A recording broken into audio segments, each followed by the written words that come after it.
আসসালামু আলাইকুম, স্বাগত জানাচ্ছি চ্যানেল আই সংবাদে। মৃদিতা রেজা। শুরুতে জানিয়ে দিচ্ছি ফ্রেশ আটা ময়দা সুজি সংবাদ শিরোনাম।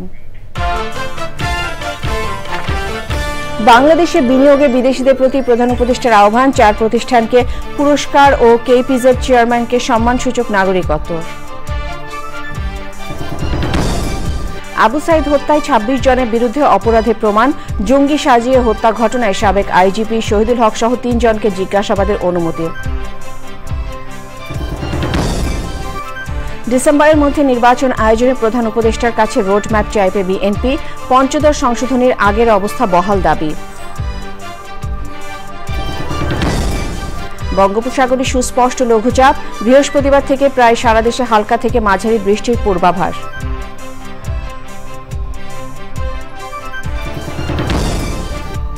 এবং ডোমিনিকান রিপাবলিকের নাইট ক্লাবে ছাদ ধসে নিহত 98 ও বহু আহত, ধ্বংসস্তূপে চাপা পড়াদের বাঁচাতে উদ্ধার তৎপরতা।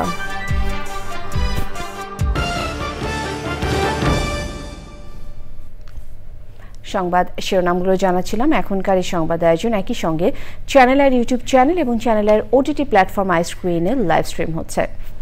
বিনিয়োগ সম্মেলনে প্রধান উপদেষ্টা অধ্যাপক মোহাম্মদ ইউনূস বলেছেন, বিনিয়োগের জন্য বাংলাদেশ এখন সবার জন্য উন্মুক্ত। বিদেশি বিনিয়োগকারীদের তাদের নিজ দেশের মতোই এদেশে বিনিয়োগের আহ্বান জানান তিনি। এদেশে বিনিয়োগে বিশেষ অবদান রাখার স্বীকৃতি হিসেবে সম্মেলনে 4টি প্রতিষ্ঠানকে পুরস্কৃত করা হয়েছে। সম্মানসূচক নাগরিকত্ব দেওয়া হয়েছে কেপিজেডের চেয়ারম্যানকে। মোস্তামলিকের রিপোর্ট। 7 এপ্রিল শুরু হওয়া বাংলাদেশ বিনিয়োগ সম্মেলন 2025-এর আনুষ্ঠানিক উদ্বোধন করেন প্রধান উপদেষ্টা অধ্যাপক ডক্টর মোহাম্মদ ইউনূস। নগরীর হোটেল ইন্টারকন্টিনেন্টালে আয়োজিত সম্মেলনে বিনিয়োগে অবদান রাখার জন্য 4 ক্যাটাগরিতে দেশি বিনিয়োগকারী প্রতিষ্ঠান ওয়ালটন, স্কয়ার ফার্মাসিউটিক্যালস, ফেব্রিক্স ও বিদেশি বিনিয়োগকারী প্রতিষ্ঠান বিকাশকে পুরস্কৃত করা হয়। বিশেষ ক্যাটাগরিতে কোরিয়ান এক্সপোর্ট প্রসেসিং জোনের চেয়ারম্যান কিহাক সাংকে দেয়া হয় সম্মানসূচক নাগরিকত্ব। অধ্যাপক ইউনূস বক্তব্যের শুরুতেই শত শহীদদের রক্ত আর ত্যাগের বিনিময়ে অর্জিত বাংলাদেশকে তুলে ধরেন বিনিয়োগকারীদের সামনে। Despite sacrifices of lives for achieving that independence, we rejoiced. We are free. That was 1971. 1974-এর দুর্ভিক্ষের কথা মনে করে আবেগাপ্লুত হন প্রধান উপদেষ্টা। 74 is a year that we cannot forget. Sorry, my words. I cannot bring my word. People died of hunger. A famine throughout the country. পর 1974 এলো। আজকে আমরা 180 মিলিয়ন জনগণের কথা বলছি। 1971 সালে জনগণ ছিল এর 1/3। এখনো সেই আয়তনের দেশ। 1974 এমন একটি বছর যেটি আমরা ভুলব না। 1.5 মিলিয়ন মানুষ মারা গেছে শুধু ক্ষুধায়। অধ্যাপক ইউনূস বলেন, এখন বাংলাদেশে বিনিয়োগের কথা বলা যায় শিল্প প্রতিষ্ঠান স্থাপনের কথা। So we invite you to join that crowd. Not only change Bangladesh by your business, change the world. 1974 থেকে 2025 বৈচিত্র্যময় যাত্রা বাংলাদেশের। এখন আমরা বড় শিল্পের কথা বলছি, বাজারের কথা বলছি, বুদ্ধিমান তরুণ প্রজন্মের কথা বলছি। এটাই বাংলাদেশ। খুব অল্প সময়ের মধ্যে অনেক দূর এগিয়ে যাওয়া দেশ। আপনাদের আমন্ত্রণ জানাচ্ছি, বাংলাদেশে বিনিয়োগ করুন। এ ব্যবসা শুধু বাংলাদেশের জন্য নয়, সারা পৃথিবীর জন্য সুযোগ তৈরি করতে পারে। তথ্য প্রযুক্তি ও উদ্ভাবনী চিন্তার মাধ্যমে তরুণ প্রজন্মকে বাংলাদেশকে এগিয়ে নিয়ে যাবে উল্লেখ করে তরুণদের উদ্যোক্তা হওয়ার আহ্বান জানান প্রধান উপদেষ্টা। Mostafa Mallik, channel I, Dhaka. আবু সাইদ হত্যা মামলায় ২৬ জনের বিরুদ্ধে অপরাধের প্রাথমিক প্রমাণ পাওয়া গেছে বলে জানিয়েছে প্রসিকিউশন। এদের মধ্যে আটক ৪ জনকে গ্রেফতার দেখিয়ে কারাগারে পাঠানো হয়েছে। জঙ্গি সাজিয়ে ৯ জনকে হত্যার ঘটনায় সাবেক আইজিপি AKM শহীদুল হক, সাবেক ডিএমপি কমিশনার আসাদুজ্জামান মিয়া ও পুলিশ কর্মকর্তা জসিমউদ্দিন মোল্লাকে জিজ্ঞাসাবাদের জন্য তদন্ত সংস্থাকে অনুমতি দিয়েছে আদালত। মাঝারক মান্নার রিপোর্ট। রংপুরের আবু সাইদ হত্যা মামলার আসামি ASI আমির হোসেন, কনস্টেবল সুজন চন্দ্র রায়, বেগম রোকেয়া বিশ্ববিদ্যালয়ের প্রক্টর শরীফুল ইসলাম, ছাত্রলীগ কর্মী ইমরান চৌধুরী আশিককে সকালে আন্তর্জাতিক অপরাধ ট্রাইব্যুনালে হাজির করা হয়। প্রসিকিউশন আদালতকে জানিয়েছেন ওই ঘটনায় সরাসরি যুক্ত ছিলেন পুলিশের 2 সদস্য। ঘটনায় ইন্ধন জুগিয়েছিলেন বেগম রোকেয়া বিশ্ববিদ্যালয়ের প্রক্টর শরীফুল ইসলাম ও ছাত্রলীগ কর্মী ইমরান চৌধুরী আকাশ সহ আরও অনেকে। অন্য মামলায় গ্রেপ্তার থাকা আসামিদের এই মামলায় গ্রেপ্তার দেখাতে প্রসিকিউশন আবেদন করলে আদেশ দেন ট্রাইব্যুনাল। আমরা তদন্ত রিপোর্টের জন্য যে সময় চেয়েছি সেটা ট্রাইব্যুনাল মঞ্জুর করেছেন। আমরা 15/6 পরবর্তী দিন ধার্য হয়েছে। ২৬ জনের বিরুদ্ধে প্রাথমিকভাবে এখন পর্যন্ত আমরা অভিযোগ পেয়েছি। আমাদের তদন্ত প্রায় শেষ পর্যায়ে। আশা করছি আমরা পরবর্তী ধার্য তারিখে রিপোর্টটা দাখিল করতে পারব।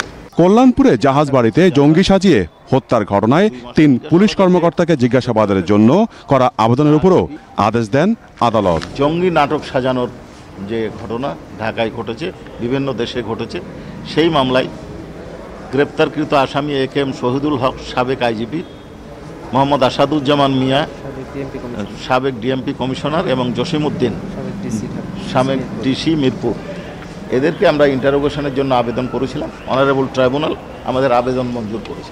এই মামলার তদন্ত প্রতিবেদন 7 মে দাখিল করতে তদন্ত সংস্থাকে নির্দেশ দিয়েছেন ট্রাইব্যুনাল।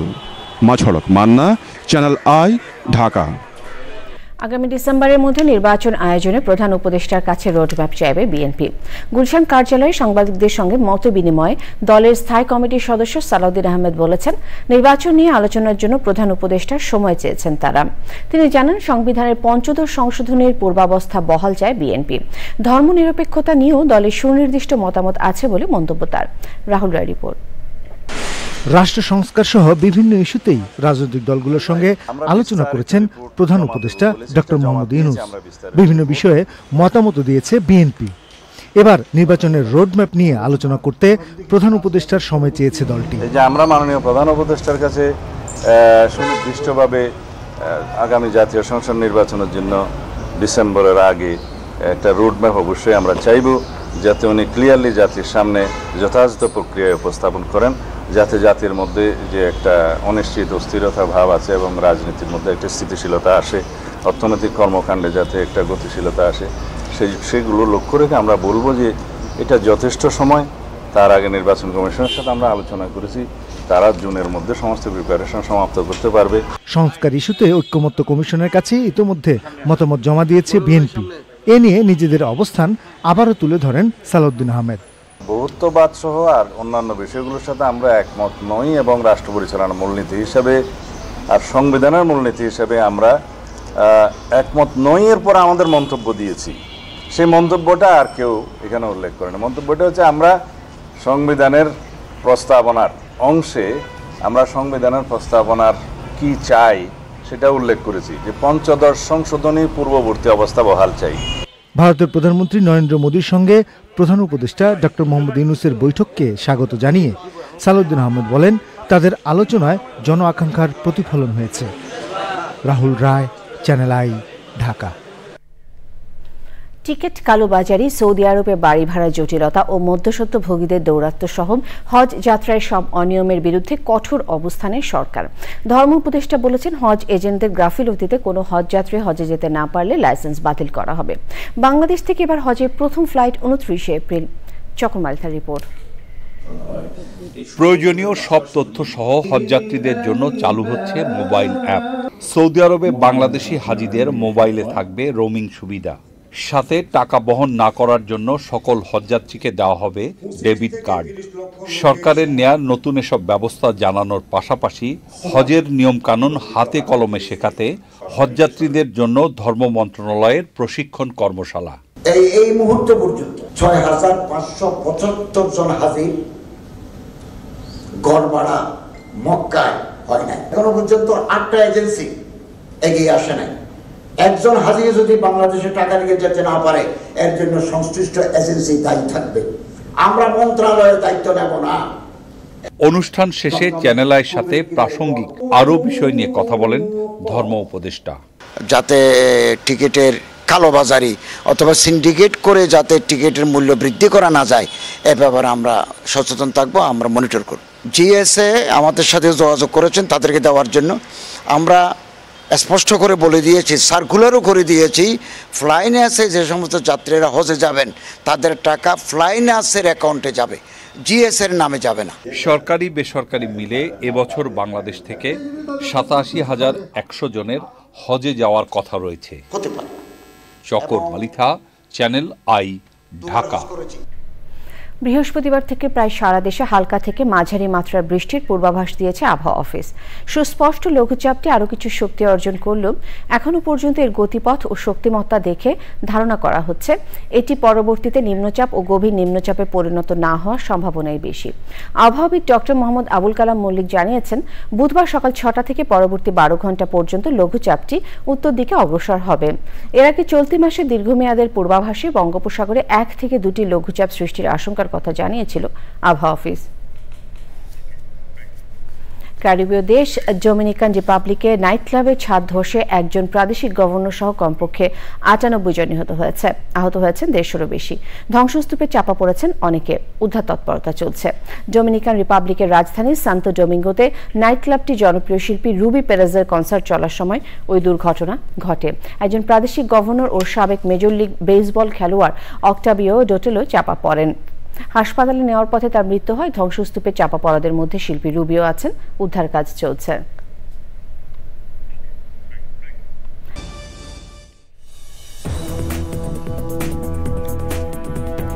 ফিরে এলাম বিরতির পর। এবারে ঈদ যাত্রায় সড়ক, রেল এবং নৌপথে 340টি দুর্ঘটনায় 352 জন নিহত এবং 835 জন আহত হয়েছেন বলে জানিয়েছে বাংলাদেশ যাত্রী কল্যাণ সমিতি। এর মধ্যে সড়ক দুর্ঘটনা ছিল 315টি। এতে 322 জন প্রাণ হারিয়েছেন এবং আহত হয়েছেন 826 জন। ঢাকা সাংবাদিক ইউনিটিতে সংবাদ সম্মেলনে এসব তথ্য তুলে ধরেন সংগঠনের মহাসচিব মোহাম্মদ মোজাম্মেল হক চৌধুরী। অন্যান্য বছরের তুলনায় এবছর ঈদ যাত্রা কিছুটা স্বস্তিদায়ক ছিল জানিয়ে তিনি বলেন, গত বছরের তুলনায় সড়ক দুর্ঘটনার সংখ্যা ও প্রাণহানি 20 থেকে 21% কমেছে। বর্তমান সরকারের সময়ে সড়কের মাফিয়া সিন্ডিকেট কিছুটা ভেঙে দেওয়া হয়েছে। একই সাথে নিয়ন্ত্রক সংস্থা বিআরটিএ, আইনশৃঙ্খলা রক্ষাকারী বাহিনী মাঠে কঠোর অবস্থানে থাকায় সড়কে কিছুটা শৃঙ্খলা ফিরেছে বলে আমরা মনে করি। দীর্ঘ ছুটি থাকায় ধাপে ধাপে বাড়ি যাওয়ার সুযোগকে কাজে লাগানোর কারণে খানিকটা স্বস্তিদায়ক যাতায়াতের পাশাপাশি এই দুর্ঘটনা এই পরিমাণে কমে এসেছে বলে আমাদের পর্যবেক্ষণে উঠে এসেছে। সিরাজগঞ্জের রায়গঞ্জে অগভীর নলকূপ দখলকে কেন্দ্র করে সেচ মালিককে হাত পা ভেঙে আহত করে সেচ সংযোগ বিচ্ছিন্ন করে দিয়েছে একদল দুর্বৃত্ত। ফলে অনিশ্চিত হয়ে পড়েছে প্রায় 100 বিঘা জমির ফসল নষ্ট হয়ে যাওয়ার আশঙ্কায় চিন্তিত হয়ে পড়েছেন 60 জন কৃষক। এ ঘটনায় থানায় মামলা করা হলেও পুলিশের ভূমিকা নিয়ে প্রশ্ন তুলেছে ভুক্তভোগীর পরিবার। ফেরদৌস রবিনের পাঠানো তথ্য ভিডিওচিত্র রাজীব আহমেদের রিপোর্ট। সিরাজগঞ্জের রায়গঞ্জ উপজেলার চাইন্দানকোনা ইউনিয়নের সরাই হাজিপুর গ্রামের দুলাল উদ্দিন প্রায় 2 যুগ ধরে অগভীর নলকূপ পরিচালনা করে আসছেন। সাম্প্রতিক সময়ে রাজনৈতিক পট পরিবর্তনের ফলে একই গ্রামের শামসু খান এই অগভীর নলকূপটি নিজের দখল নিতে চান। এ নিয়ে একটি দ্বন্দ্ব তৈরি হয়েছিল। এই অগভীর নলকূপ দখলকে কেন্দ্র করে শামসু খান তার লোকজন দেশীয় অস্ত্র নিয়ে দোলালের উপর হামলা করে তার 2 হাত পা ভেঙে আহত অবস্থায় ধান খেতে ফেলে চলে যায়। তাকে মুমূর্ষু অবস্থায় সিরাজগঞ্জ সদর হাসপাতালে এবং পরে ঢাকা পঙ্গু হাসপাতালে ভর্তি করা হয়। হাত ভাঙছে, পা ভাঙছে, সব বোন শরীর খালি মুখটা ভালো আছে আর একটা পা ভালো, তাছাড়া সব বোন শরীরে কোনো জায়গা কিছু তো নেই। বাবা মেশিন আমার বেটার কাছ থেকে শাহিনের নামে মেশিন তার কাছ থেকে কেড়ে নিব, শাহিন তার দেয় নাই আর এই শাহিনে মারধর করছে। নলকূপটি দীর্ঘদিন ধরে বন্ধ থাকায় জমিতে সেচ দিতে পারছেন না স্থানীয় কৃষক। আমরা এখন এই বিচার চাই, সুস্থ বিচার চাই। এই বিচারের জন্য রায়গঞ্জ থানাতে ইজাহার করা হয়েছে। পানি দিয়ে পারতেছি না, আমরা তো না খায় মরে যাবো এই পানি যদি না দিয়ে পারি। আমরা থানায় অভিযোগ দিছি, ন্যায় বিচার পাচ্ছি না। আপনাদের কাছে আমরা ন্যায় বিচার চাচ্ছি, সুস্থ বিচার চাই। এ বিষয়ে রায়গঞ্জ থানার ভারপ্রাপ্ত কর্মকর্তার সাথে একাধিকবার যোগাযোগ করা হলেও ক্যামেরার সামনে কথা বলতে রাজি হননি তিনি। মুঠোফোনে জানান পারিবারিক দ্বন্দ্বের জেরে ঘটনাটি ঘটেছে আর মামলাটি তদন্তাধীন আছে। তাদের জমি জমা নিয়ে বংশানুক্রমিক পূর্ব শত্রুতা না, মামলা হওয়ার পরে তিনি তো কোর্টে সারেন্ডার করছে। তদন্তাধীন আছে, সকল আসামি জামিনে আছে। চলতি মৌসুমে প্রায় 100 বিঘা জমিতে সঠিকভাবে সেচ দিতে না পারায় ফলন কম হওয়ার পাশাপাশি আর্থিক ক্ষতি হওয়ার আশঙ্কা করছেন স্থানীয় কৃষক। Rajib Ahmed, channel I. গত 24 ঘন্টায় ইসরায়েলি বাহিনীর হামলায় গাজায় আরও 58 ফিলিস্তিনি নিহত হয়েছেন। আহত হয়েছেন 2 শতাধিক। গাজার স্বাস্থ্য মন্ত্রণালয়ের এক বিবৃতিতে বলা হয়েছে, বিধ্বস্ত ভবন ও ধ্বংসস্তূপের নিচে এবং সড়কে এখনও অনেক মরদেহ পড়ে আছে। অ্যাম্বুলেন্স ও উদ্ধারকর্মীরা সেখানে পৌঁছতে না পারে এসব মরদেহ উদ্ধার করা যাচ্ছে না। সব ধরনের ত্রাণ সহায়তা বন্ধ রেখে গাজাকে অবরুদ্ধ করে সেখানে হত্যাকাণ্ড চালানোয় শহরটিকে বেসামরিক নাগরিকদের জন্য একটি মৃত্যুকূপ বলে মন্তব্য করেছেন জাতিসংঘ মহাসচিব অ্যান্তনিও গুতেরেস। গাজার মানবিক সহায়তা বন্টন নিয়ন্ত্রণে ইসরায়েলের নতুন প্রস্তাব প্রত্যাখ্যান করেছেন তিনি। বলছেন, এই পরিকল্পনা বাস্তবায়ন হলে ত্রাণ আরও সীমিত করা হবে, যা অগ্রহণযোগ্য। যুক্তরাষ্ট্র সফররত ইসরায়েলের প্রধানমন্ত্রী বেনিয়ামিন নেতানিয়াহু বলেছেন, গাজায় যুদ্ধ বন্ধ ও জিম্মিদের মুক্ত করতে কাজ চলছে। মার্কিন প্রেসিডেন্টের সঙ্গে বৈঠকের পর তিনি বলেন, সব জিম্মিকে মুক্ত করে আনতে আমরা প্রতিশ্রুতিবদ্ধ। কানাডায় মহান স্বাধীনতা দিবস উদযাপন ও ঈদ পুনর্মিলনী হয়েছে। বিএনপির কুইবেক শাখা ও মুক্তিযোদ্ধা দল কানাডা শাখার উদ্যোগে অনুষ্ঠানে প্রধান অতিথি ছিলেন কানাডা বিএনপির সাবেক সভাপতি ও কেন্দ্রীয় নির্বাহী কমিটির সদস্য ফয়সাল আহমেদ চৌধুরী। আর বিশেষ অতিথিদের মধ্যে ছিলেন কানাডার মন্ত্রী মার্ক মিলার। অনলাইনে বক্তব্য দেন বিএনপির কেন্দ্রীয় নির্বাহী কমিটির অন্যতম যুগ্ম সম্পাদক শহীদউদ্দিন চৌধুরী অ্যানি এবং সিলেট জেলা বিএনপির সাবেক সভাপতি ও কেন্দ্রীয় নির্বাহী কমিটির অন্যতম সদস্য কাহার শামীম চৌধুরী। অনুষ্ঠানে স্থানীয় শিল্পীরা সঙ্গীত পরিবেশন করেন।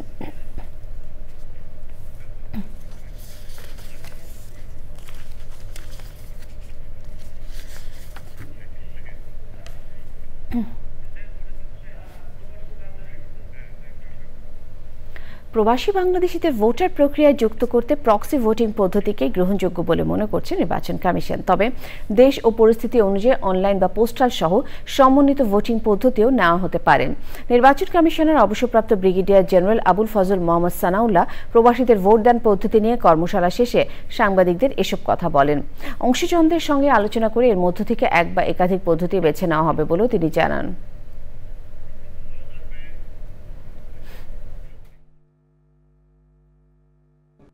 আমরা বাংলাদেশি প্রবাসীদের এবারে ভোটের আওতায় আনতে পারবো, সেটা যে পরিসরেই হোক না কেন, সীমিত হোক বা বৃহত্তর পরিসরে হোক।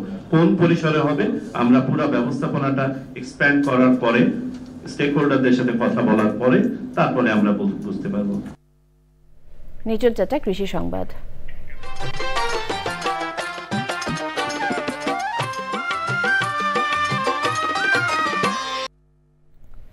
জয়পুরহাটে রোগাক্রান্ত পোল্ট্রি শিল্পে আইওটি ভিত্তিক মোবাইল অ্যাপস ব্যবহার সম্ভাবনার দ্বার খুলে দিয়েছে খামারিদের। এই অ্যাপস ব্যবহারের মাধ্যমে পোল্ট্রিতে হিটস্ট্রোক ও মর্টালিটির হার কমে নিরাপদ পোল্ট্রি উৎপাদন হচ্ছে। সেই সাথে কমেছে বিদ্যুৎ, পানির অপচয়, উৎপাদন খরচও। শফিল ভাই রাসেলের রিপোর্ট। জেলার প্রায় শতকরা 40% মানুষ পোল্ট্রি শিল্পের সাথে জড়িত। তাদেরই একজন সদর উপজেলার উড়ি মাধবপাড়ার ফাতেমা পোল্ট্রি অ্যান্ড ডেইরি ফার্মের মালিক দেওয়ান সাজু। তিনি প্রায় 1 যুগেরও বেশি সময় ধরে পোল্ট্রি উৎপাদনের সাথে জড়িত। আগে তার খামারে সনাতন পদ্ধতিতে সোনালী মুরগি লালন পালন করতেন, কিন্তু জাকস ফাউন্ডেশন থেকে আইওটি ভিত্তিক মোবাইল অ্যাপসের প্রশিক্ষণ আর বিনামূল্যের সেই প্রযুক্তি স্থাপন খুলে দিয়েছে তার ভাগ্যের চাকা। তারা আমাকে প্রশিক্ষণ শেষে একটি অ্যাপস প্রদান করে, যার মাধ্যমে 32 ডিগ্রি সেলসিয়াস তাপমাত্রা উপরে অধিক উঠে গেলে আমার উপরে ঝর্ণা, নিচে ফ্যান অটোমেটিক চালু হয়ে যায় এবং এতে মুরগির মৃত্যুর হার কমে যায় এবং রোগব্যাধিও নিয়ন্ত্রণে থাকে। খামারের খাদ্য পরিবেশন, তাপমাত্রা নিয়ন্ত্রণ সহ সব তথ্য দিচ্ছে এই মোবাইল অ্যাপ।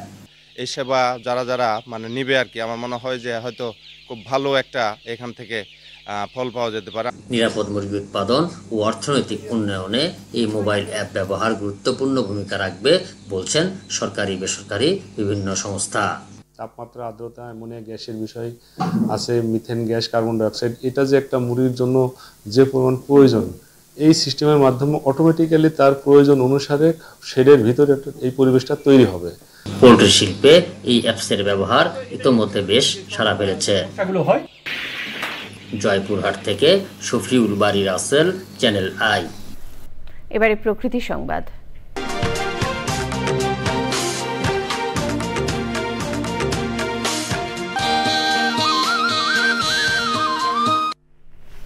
দখল আর দূষণে ভয়াবহ অস্তিত্ব সংকটে নড়াইল শহরের প্রাণ চিত্রা নদী। দখলদারদের দৌরাত্মে সরুখালে পরিণত হয়েছে একসময় খরস্রোতা নদীটি। পরিবেশ বিপর্যয় রোধে চিত্রা নদী রক্ষায় প্রয়োজনীয় উদ্যোগের দাবি জানিয়েছেন পরিবেশবাদীরা। তবে দখলদারদের তালিকা করা সহ চিত্রা নদী রক্ষায় কঠোর ব্যবস্থা নেওয়ার কথা জানিয়েছে প্রশাসন। ড্যানিয়েল সুজিত বোসের রিপোর্ট। খরস্রোতা চিত্রা নদীকে কেন্দ্র করেই গড়ে উঠেছিল নড়াইল। স্থানীয় ব্যবসা বাণিজ্য থেকে শুরু করে যোগাযোগ আর জীবন জীবিকা নির্বাহের মাধ্যম ছিল চিত্রা নদী। তবে বছরের পর বছর দূষণ আর দখলের কবলে পড়ে সংকুচিত হয়ে পড়েছে একসময়ের প্রবাহমান চিত্রা নদী।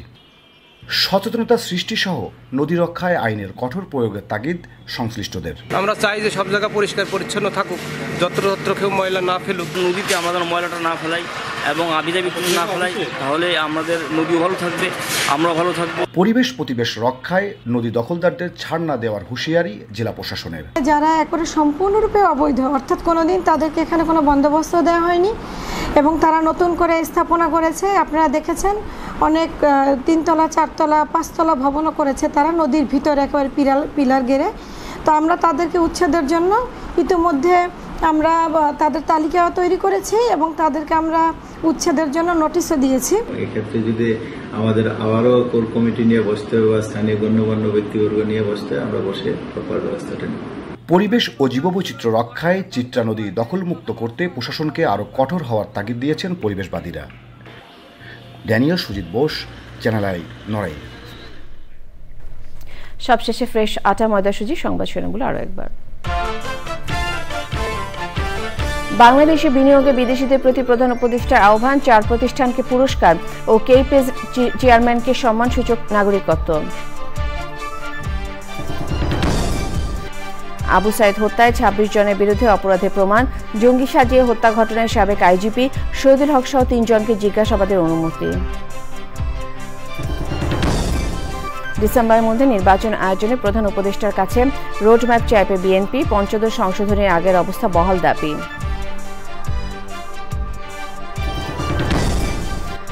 বঙ্গোপসাগরের সুস্পষ্ট লঘুচাপ, বৃহস্পতিবার থেকে প্রায় সারা দেশে হালকা থেকে মাঝারি বৃষ্টির পূর্বাভাস।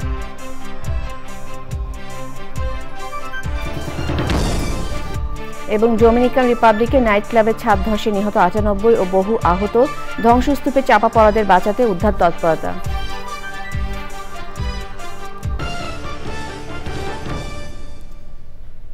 চ্যানেলের সর্বশেষ সংবাদ জানতে ভিজিট করুন চ্যানেলেঅনলাইন.com-এ। যুক্ত থাকুন আমাদের সোশ্যাল মিডিয়া প্ল্যাটফর্মগুলোর সাথে। শেষ করছি চ্যানেল সংবাদ। ধন্যবাদ।